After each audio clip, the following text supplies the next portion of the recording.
everyone, how you doing? So today I'm going to do something a little bit different. I wanted to talk about something that is very close to me at the moment.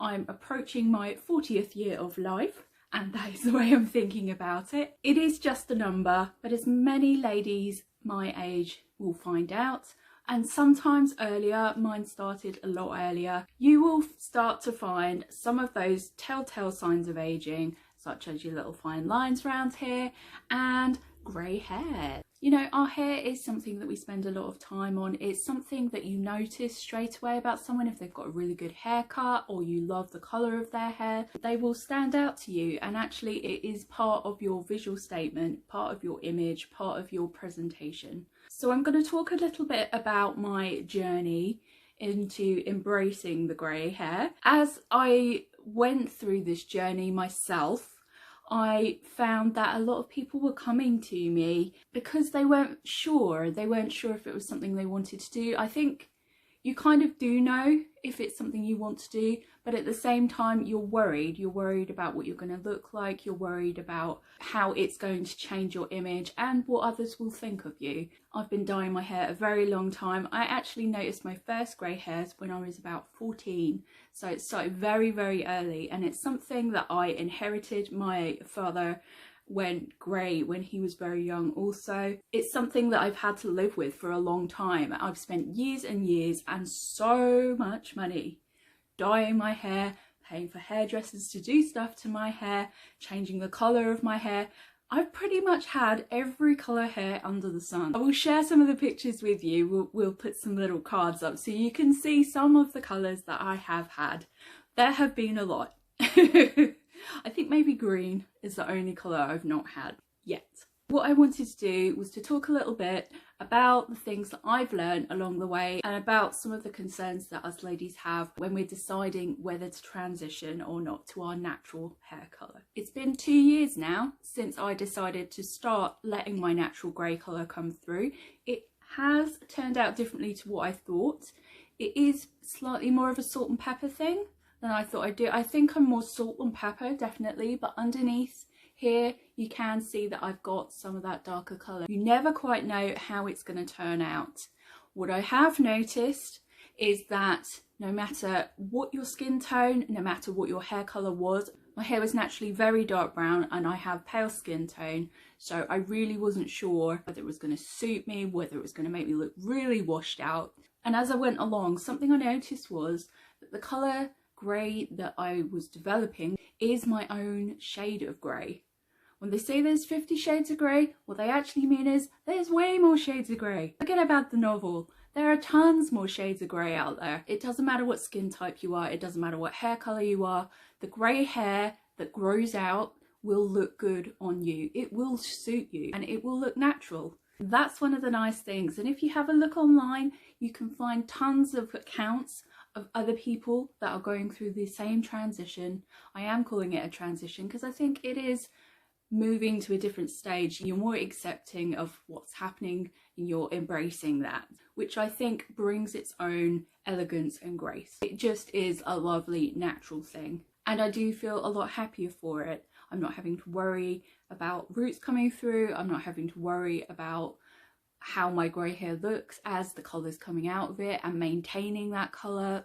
We'll deal with that one in a second. It really is nice to be able to embrace what's happening to you and your development as you age. I think that's something that we're taught not to like from an early age, and I think that's a really bad thing.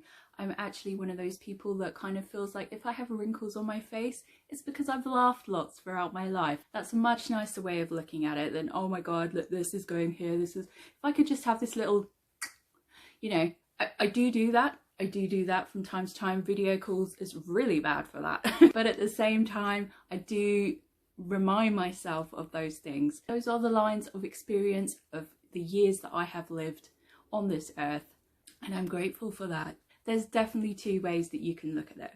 Talking about accounts that I found, there is a community out there on social media all over the place that I did not know existed until I started this journey, and they are what I have coined as the Silver Sisters community, and there are tons and tons of them out there. Have a look on Instagram, have a look on Pinterest, you can find them. They are ladies that are doing exactly the same thing as you. Not just that, but there's a level of support there which I found really invaluable. There are definitely points along the journey, kind of when your hair growth gets to about here, I would say, and you can really see that line between what it's going to look like and then the colour that you've had underneath. If you find yourself faltering a little bit, I've found the Silver Sisters community is fantastic for motivating you to stay on track.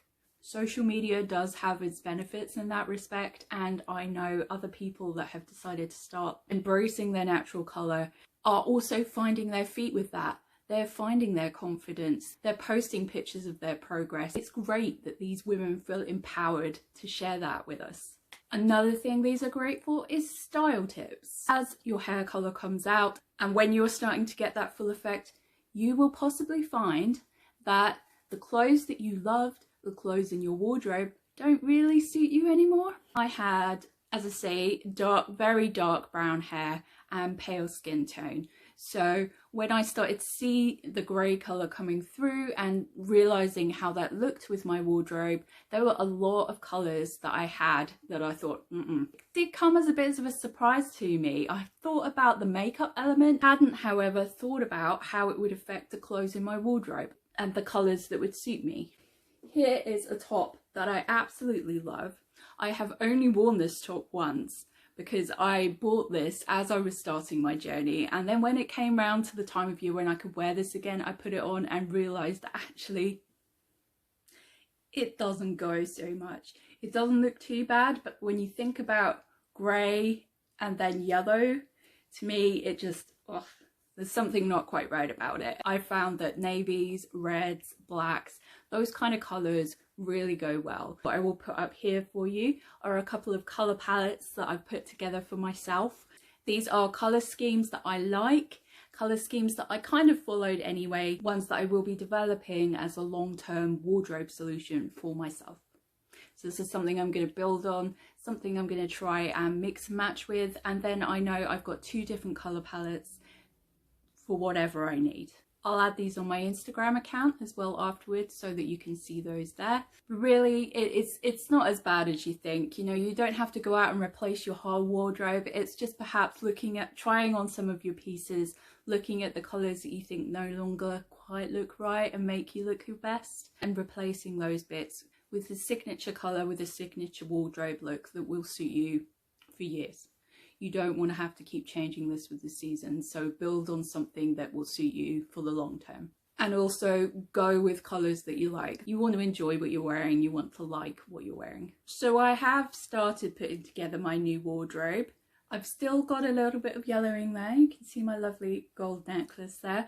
But navy is one of my favourite colours, and it just so happens that this really goes. So yeah, I'm loving this at the moment. I've found some colours that I really like and I'm comfortable in, but that suit my new look.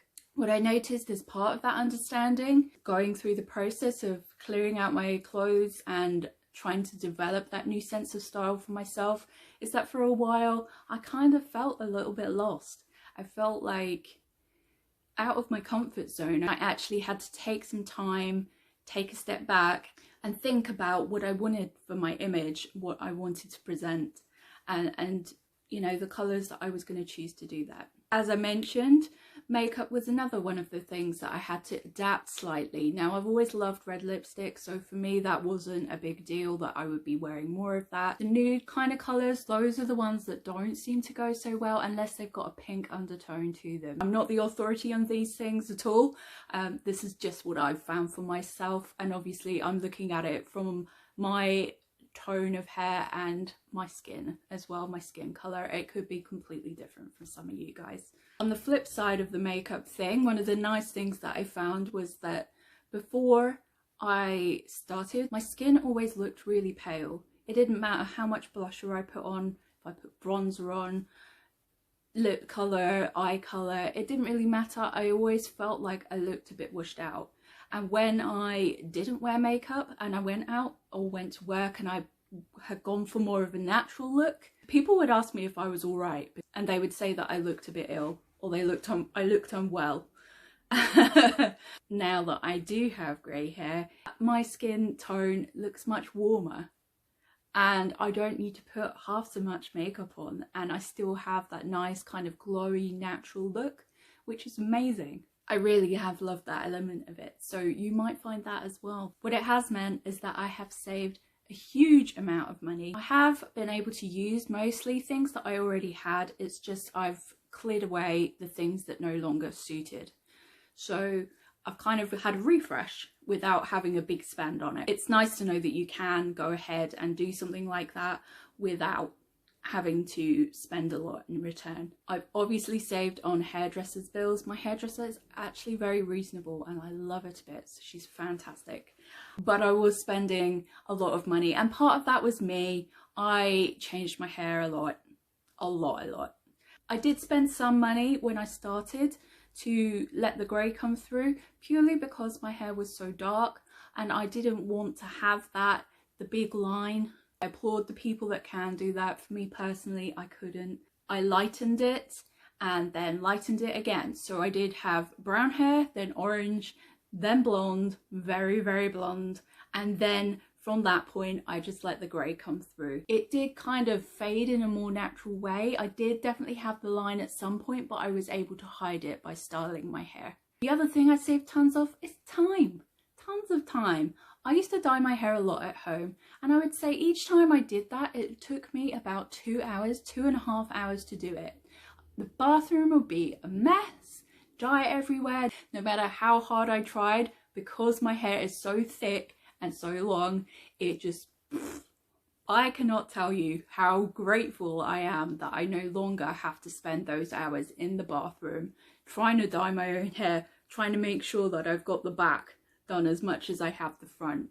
What it's done for me in terms of time and peace of mind and money, yeah, I can't fault that. I really can't. In terms of styling your hair and drying your hair, you will find your hair is slightly different texture. So grey hair is naturally coarser and slightly more difficult to style, but I found some great products to help me on that. I'm not spending any extra or doing anything different. I'm just using a different range of products. I can show you a couple of the products that I do use on a very regular basis. This stuff is fantastic. There are many products on the market that do the same thing. This is Touch of Silver, and this is a purple shampoo. What this will do is tone the blonde elements if you have any in your hair. If you don't have those, what it will do is get rid of any brassiness from the colour that you have. So it's really good at brightening the silver. You can see here I have this little white strip around the middle of my hair, which I love, by the way. Slightly cruel Edville, but I love it anyway. It really kind of cleans the grey and just makes it look a lovely, bright, healthy colour. Fab stuff. And not actually that expensive either. Here is another product that I found recently and love. This is John Freida Silver Conditioner. Again, this is a product that is especially made for people with grey hair. Really great, again, for neutralising the kind of yellow colours in your hair, lifting up that colour, giving it a more brightening tone, but it will also condition your hair. Having a conditioner specifically for grey hair is going to be really helpful. For styling hair, I don't use that many products. I do use a heat protection spray, which you can just use any old spray for that. Something I've found recently that I really like is this. This is from Colour Wow, and it is their Dream Kale Cocktail. And this one is aimed at those that have a lot of hair breakage. What you do with this is just put a couple of pumps onto damp hair and run it through, concentrating on the areas that have the most breakage. So for me, it's here, around the front and the ends. This is heat activated, so you can then dry your hair or straighten it once it is kind of damp, and it reduces the breakage of your hair up to 50%, and that's from the first use. It's a real strong claim, but you know, it works. The other thing that I found on styling since the greys come through is that I have to style it less. Because of the coarser, thicker texture of my hair, it will hold, which for me is fantastic. My hair is quite a rebel. It does not like being styled. After going grey, I find that I can straighten my hair and that will last me until I wash my hair again. I'm not one of these people that washes their hair every day. Sorry, can't do that. As you can tell, there's a lot more to it than you initially think. And now I'm here and I've gone through the journey completely. I would not have it any other way. It is so nice to be able to embrace my natural self like that. I'm really proud of what I've been able to do. It seems like a small thing, but particularly for us ladies, I feel like our hair is a real piece of our image. It is a big deal for us to change it completely. I think being brave and willing to do the journey is a whole thing in itself. Just know, if you are starting out, if you're halfway through, you will get there. You will look back and think, actually, that wasn't that much time when you get to the end. And there is tons of support out there. There are so many good points to doing this. I couldn't recommend it enough. And I wish I had done it 20 years ago. Honestly, there are ladies in their teens doing this and I absolutely applaud them 100%. That's a little bit about my journey into grey hair. I hope you've enjoyed this video. I will show you quickly another little sneaky peek item for the competition that I'm running. This is an international competition that I'm running as a giveaway for when this channel hits 250 subscribers. All you need to do to enter this competition is subscribe to this channel. That's it. You can send me a little comment on this video or any other video where I have mentioned the giveaways. I will be checking them all. For a bonus entry, you can follow me on Instagram under emmainessence too, and I will pick that one up as well. Good luck, everybody. Now, this item is twofold, so although I'm only showing you one, there will actually be two included in the prize, and I will give these away as one item because they are mini ones. I have for you a little Dior lipstick. This is one of the Rouge Dior range and this is a nude colour. As you can see here, it's a really gorgeous nude. There is a pink undertone in that, so that will suit most skin types. Even grey hair colours will find that that one is okay for you. I have this little one and I also have a little mini MAC lipstick that I will be giving away along with this one, so that will count as one item in one of the goodie bags. Dior lipsticks are beautiful and so are MAC. The colour that you get from MAC lipsticks are amazing. There's your little sneaky peek. I hope you enjoyed your time with me today. Give me a little follow, as I say, to enter my giveaways. Have a great day. Bye.